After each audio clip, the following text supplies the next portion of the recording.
Ici, nous nous trouvons en plein cœur du territoire du Parc naturel régional des Causses-du-Quercy, qui a été labellisé parc en 1999 en raison de la richesse de son patrimoine naturel et culturel.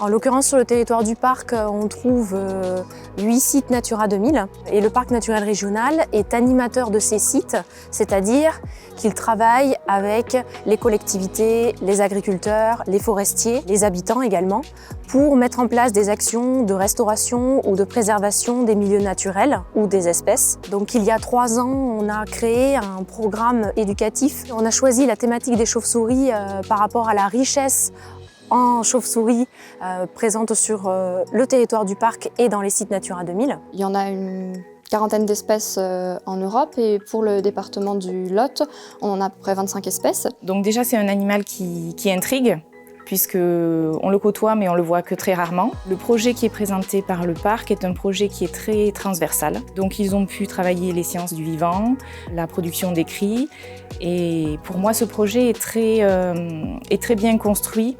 Parce qu'à partir de toutes les connaissances ou les compétences qui leur ont été transmises, ils ont pu les réinvestir dans un projet ambitieux d'écriture. Le programme est divisé en 4 ateliers. On a un premier atelier qui est en salle, qui propose plutôt une approche scientifique et naturaliste des chauves-souris. Au cours du deuxième atelier, là, on propose une approche plus sensorielle. Donc ce deuxième atelier se déroule en 2 temps.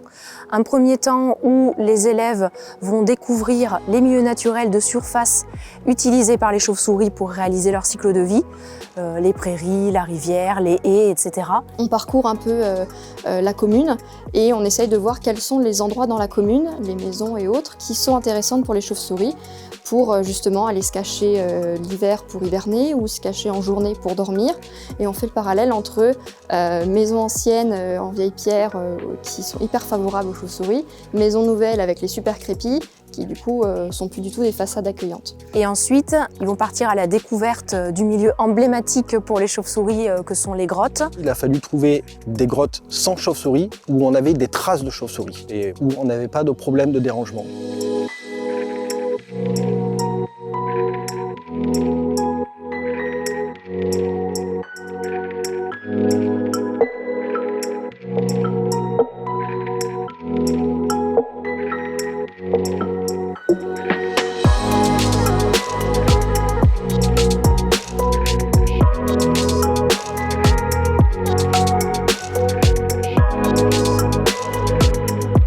Il va leur proposer, sous forme de jeu, de pouvoir utiliser d'autres sens que la vue pour appréhender le milieu souterrain. Et là, c'est très intéressant avec les chauves-souris parce qu'on va pouvoir travailler avec le noir, par exemple. Le fait d'éteindre, on va ressentir, percevoir le milieu au niveau des odeurs, au niveau du toucher.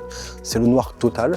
Et là, on va pouvoir parler de l'écolocation des chauves-souris, de leur déplacement et rencontrer les gîtes souterrains tels qu'ils sont pour les chauves-souris. Au cours du 3e atelier, qui est accompagné donc par Jérôme Piot, scénariste, là, les élèves vont travailler en groupe.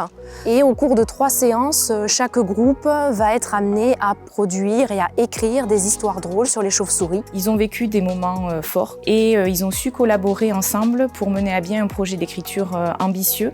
Donc pour moi, ce projet a été très fédérateur pour l'école entre les élèves. Et enfin, lors du 4e atelier, on va accompagner et proposer aux élèves de restituer les travaux qu'ils auront réalisés au cours de l'année scolaire. Donc en l'occurrence, de faire part de leurs travaux, voilà, des BD ou les contes, etc.